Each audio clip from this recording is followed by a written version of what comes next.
Ms. Parrish, tell the court and the jury your full name, please. Joseph Patrick Parrish. And where do you live? 6824 Northwest 81st Boulevard, Gainesville, Florida. Ms. Parrish, you've been presented by one of the defendants as an expert in accident reconstruction. Is that correct? That's how I understand I've been presented. I don't represent myself that way. I just call myself a consulting engineer. Okay. Which defendant hired you? Wheel World. Mr. Brian DeGaylor. All right. And you and Mr. DeGaylor have done business before, haven't you? We have. How many times? I'd estimate a half a dozen over the years. Okay. Now you've got a master's degree from the University of Florida. Is that correct? Yes. You got that in 1974?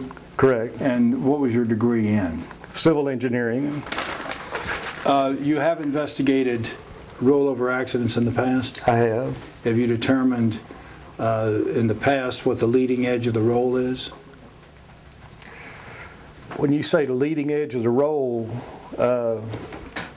that's what I call, I don't know, but what that's the point of trip. Do you mean a point where it begins to roll? Does it roll towards the driver's side or roll towards the passenger side? That's what I mean. Oh, well, yes. Well, that would depend. That would be determined by the tire marks of the vehicle that would show whether the vehicle was rotating clockwise or counterclockwise.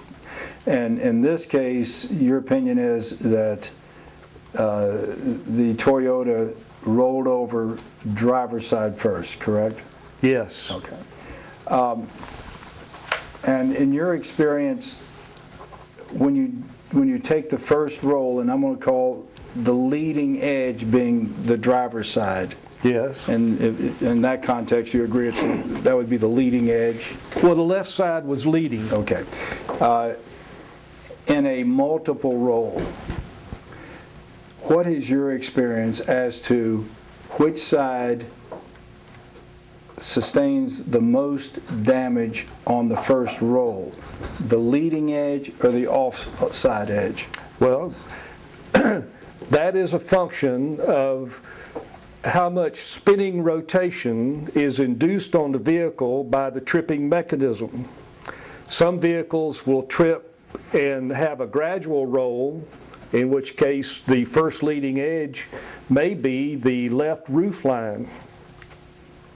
Other vehicles will trip, and of course speed is also a factor here, but other vehicles may trip, and because of the crispness, if you will, of the trip mechanism, the vehicle may spin more violently so that it rolls more in the air so that when it comes down to the ground, some other piece of the architecture of the car hits. So it can vary.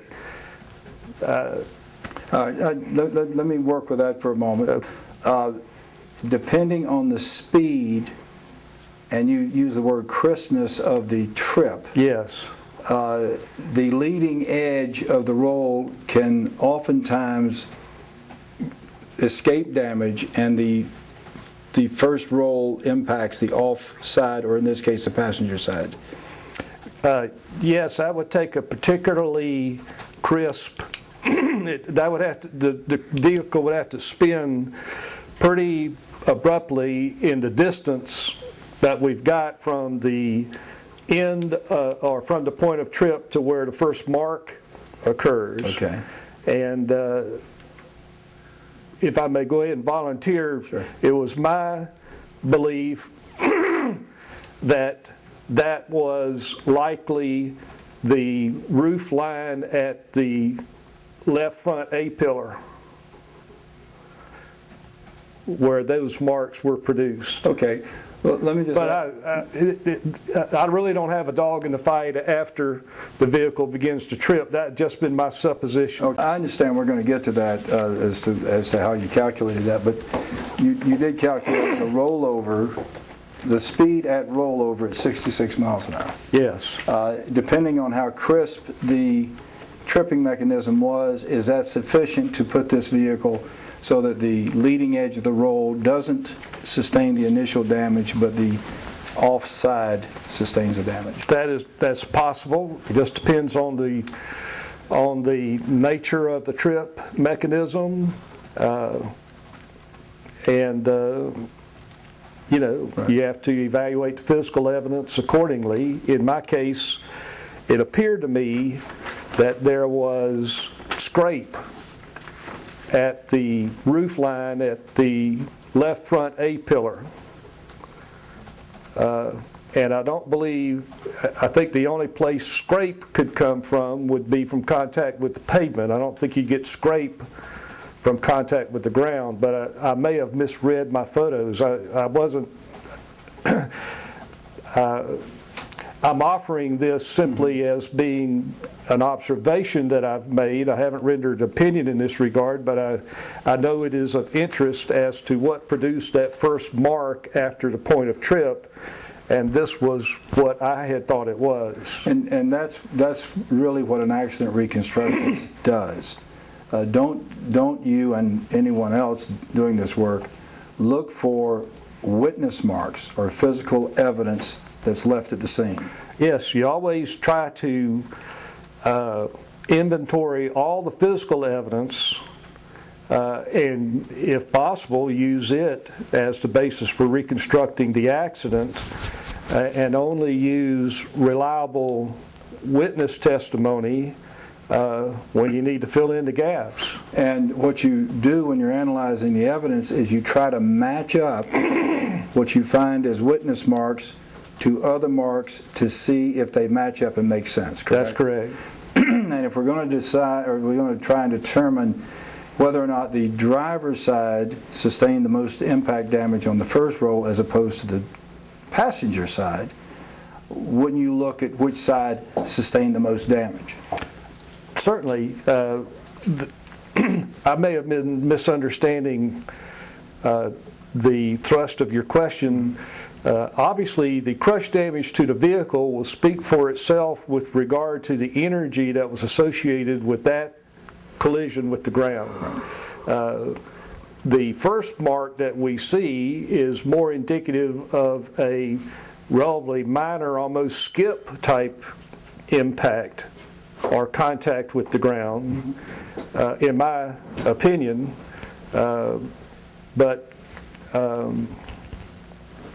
like I say, I've not analyzed the post-trip choreography of the vehicle in any detail. Okay, but you did mention a scrape mark at the A-pillar on the left side. Well, what I thought to be scrape marks that produced rust at that location, and I was looking at it from my photographs because I was curious about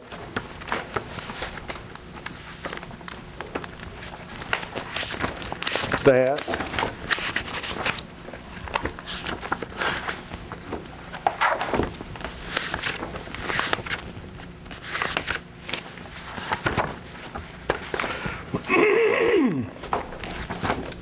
And if you look at my photograph number 4 from my report of 4/27/09, which I presume we will at some point attach, this is the area that I was looking at here. It looked like that had rusted. Okay, let's show the jury. We're looking at photograph 4, correct? Yes, And that's taken in my warehouse. it was. All right, and you're pointing to a rust area that looks like a scrape. It looks like rust, which would come from a scrape. Okay. But like I say, I don't have any equity invested in that. I'm just making the observation. I'm not rendering an opinion. But a scrape in the context of this accident in this vehicle, a scrape would be made by pavement, wouldn't it? I believe so, yes. Certainly if you hit a rock or something, that could scrape. But in general,